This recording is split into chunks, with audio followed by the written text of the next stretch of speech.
श्रीमन्नारायण नारायण हरि हरि। कार्तिक माह के शुक्ल पक्ष की प्रबोधिनी एकादशी व्रत कथा या देव उठनी व्रत कथा भी कहते हैं। नमस्कार, भक्ति भजन चैनल में आपका स्वागत है और आप सभी को प्रबोधिनी एकादशी की ढेर सारी शुभकामनाएं। कथा इस प्रकार से है। जगत पिता ब्रह्मा जी ने कहा, हे महामुनि, अब आपको पाप विनाशक तथा पुण्यदायक और मुक्ति प्रदान करने वाली प्रबोधिनी एकादशी की कथा और उसका महात्म्य सुनाता हूँ। गंगा स्नान का फल मनुष्य को तभी मिलता है जब कार्तिक माह में शुक्ल पक्ष की प्रबोधिनी एकादशी का आगमन होता है।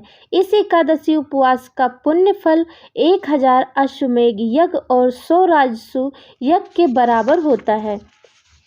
नारद ऋषि ने कहा, हे पिता, आप यह बताएं कि शयकाल को एक बार भोजन लेने से, रात्रि में भोजन लेने से तथा सारे दिन के उपवास से क्या क्या पुण्य फल मिलते हैं। ब्रह्मा जी ने कहा, हे नारद ऋषि, एक सायकाल के भोजन से 2 जन्म का और सारे दिन के व्रत से 7 जन्मों के पापों का विनाश हो जाता है और जो चीज़ त्रिलोक में नहीं मिल सकती वह चीज़ प्रबोधिनी एकादशी उपवास के प्रभाव से प्राप्त हो जाती है। इस उपवास के पुण्य प्रीवा के पहाड़ समान भारी अनेक पाप पल मात्र में ही जलकर भस्म हो जाते हैं। प्रबोधिनी उपवास से पिछले जन्म में किए गए बुरे कर्म भी पल भर में समाप्त हो जाते हैं। इस प्रकार प्रबोधिनी उपवास को विधि और नियम अनुसार करने से संपूर्ण फल मिलता है। ब्रह्मा जी बोले, हे ऋषिराज, श्रद्धा भाव से थोड़ा पुण्य करने वालों का पुण्य भी पर्वत की तरह महान हो जाता है। अपने मन में प्रबोधिनी एकादशी उपवास की इच्छा रखने वाले को भी 100 जन्मों के पापों से छुटकारा मिल जाता है। प्रबोधिनी एकादशी में रात्रि जागरण करने वालों को पिछली और अगली 10 पीढ़ियां विष्णु लोक पाती हैं। उनके पितृ भी जो नरक में होते हैं वो भी वहां से निकलकर विष्णु धाम को जाते हैं। प्रबोधिनी एकादशी को रात्रि जागरण से ब्रह्म हत्या समान बड़ा पाप करने वाले भी पापों से मुक्ति पाते हैं। इस एकादशी उपवास का पुण्य फल अश्वमेघ यज्ञ से भी महान होता है। तीर्थटन, स्वर्ण, पृथ्वी या गोदान से प्राप्त पुण्य भी कार्तिक माह के शुक्ल पक्ष की प्रबोधिनी एकादशी से प्राप्त पुण्य के समान होता है। इस पृथ्वी पर उस प्राणी का जन्म सफल माना जाता है जो प्रबोधिनी एकादशी उपवास से अपना कुल पवित्र कर लेते हैं। विश्व के समस्त तीर्थ तथा जितने भी तीर्थों की आशा की जा सकती है वे से प्रबोधिनी एकादशी उपवास करने वालों के घर में ही वास करते हैं। अतः मनुष्य को सभी कर्मों को छोड़कर प्रभु की प्रसन्नता हेतु कार्तिक माह की इस एकादशी का उपवास अवश्य ही करना चाहिए। इस एकादशी का उपवास करने वाले धनी, योगी, तपस्वी इंद्रियों को अपने अधीन रखने वाले होते हैं, क्योंकि यह एकादशी भगवान विष्णु को अत्यंत प्रिय है। इस एकादशी उपवास के प्रभाव से मनुष्य का पुनर्जन्म नहीं होता तथा उसके तीनों प्रकार के कामिक, वाचिक तथा मानसिक पाप समाप्त हो जाते हैं। इस दिन ईश्वर को प्राप्त करने वालों के लिए जो यज्ञ, तप, होम या दान करते हैं उन्हें अमर पुण्य प्राप्त होता है। प्रबोधिनी एकादशी को ईश पूजन करने वाले के चाहे वह बालक हो, वृद्ध हो अथवा युवा हो, सब पापों का क्षय हो जाता है। इस एकादशी को रात्रि जागरण से जो पुण्य मिलता है वह सूर्य ग्रहण के अवसर पर गंगा स्नान से प्राप्त फल से 1000 गुना अधिक होता है।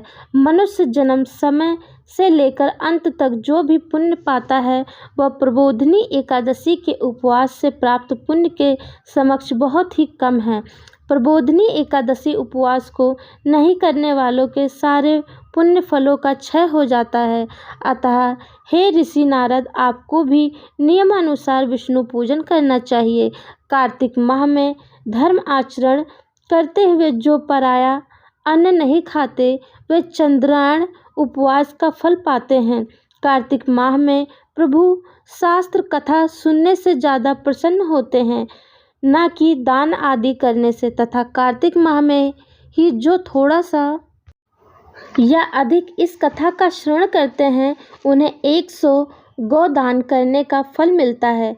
अपने कल्याण के लिए विष्णु भगवान को पूजने वाले अपने परिवार का उद्धार करते हैं तथा 1000 गोदान का पुण्य पाते हैं। प्रबोधिनी एकादशी को विष्णु कथा सुनने वाले को सप्तदीप दान के बराबर फल मिलता है। विष्णु कथा को श्रद्धा भाव से सुनने तथा पढ़ने वाले ब्राह्मण को शक्ति के अनुसार संतुष्टि तथा पूजा करने वाले को उत्तम लोक मिलता है। इस पर नारद ऋषि ने कहा, हे जगत पिता ब्रह्मा, अब आप इस एकादशी उपवास करने की विधि और मिलने वाले फल के बारे में कहें। ब्रह्मा जी बोले, हे नारद जी, इस एकादशी के दिन मनुष्य को ब्रह्म मुहूर्त में उठकर सरोवर अथवा नदी में स्नान कर उपवास नियम ग्रहण करना चाहिए तथा प्रभु से प्रार्थना करें, हे भगवान, आज मैं आहार नहीं लूँगा तथा द्वादशी को ही भोजन लूँगा, अतः आप मेरी रक्षा करें। इस प्रकार प्रार्थना करके ईश पूजन करें, तब उपवास शुरू करें। रात्रि जागरण में प्रभु के पास बैठकर गीत संगीत तथा कथा कीर्तन में ही सारा समय गुजारे।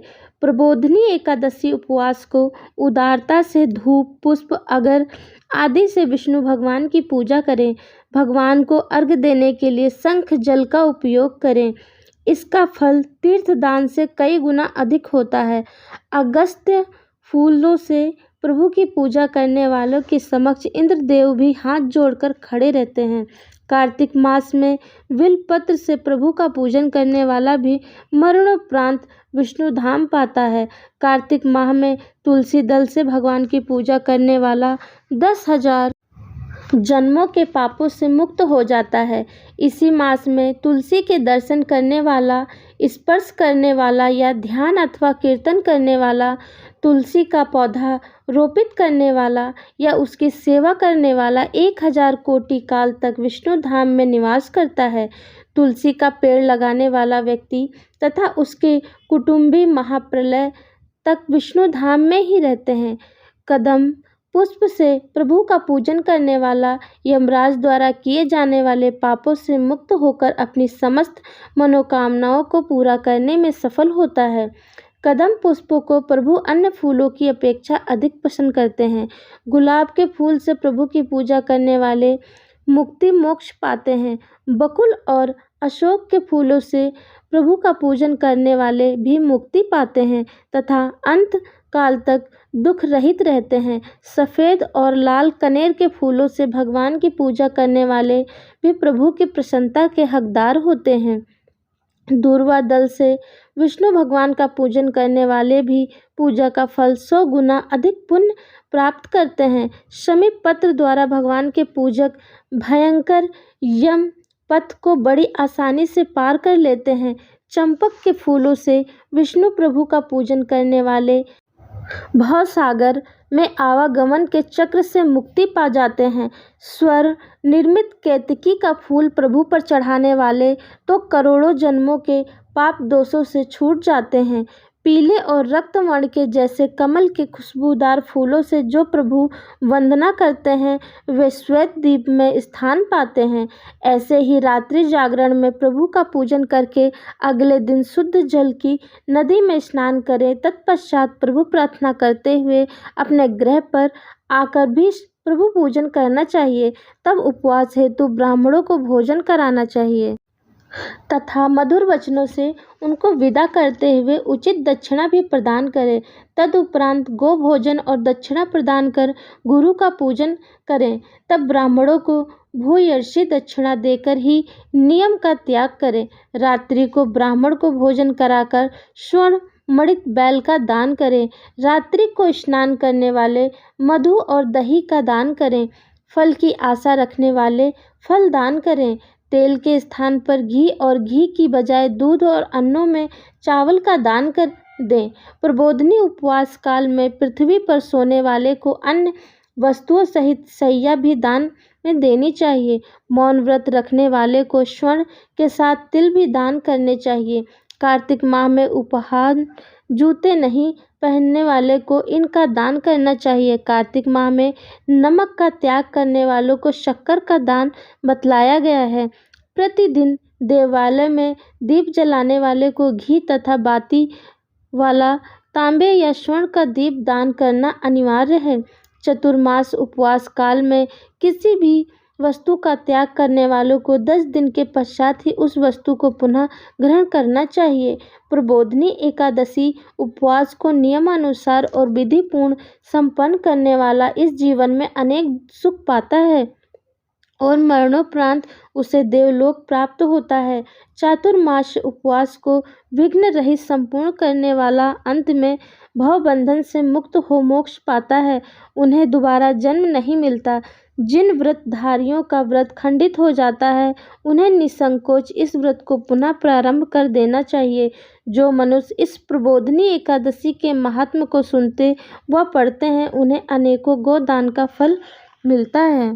कथा अच्छी लगी हो तो एक लाइक जरूर करें। धन्यवाद।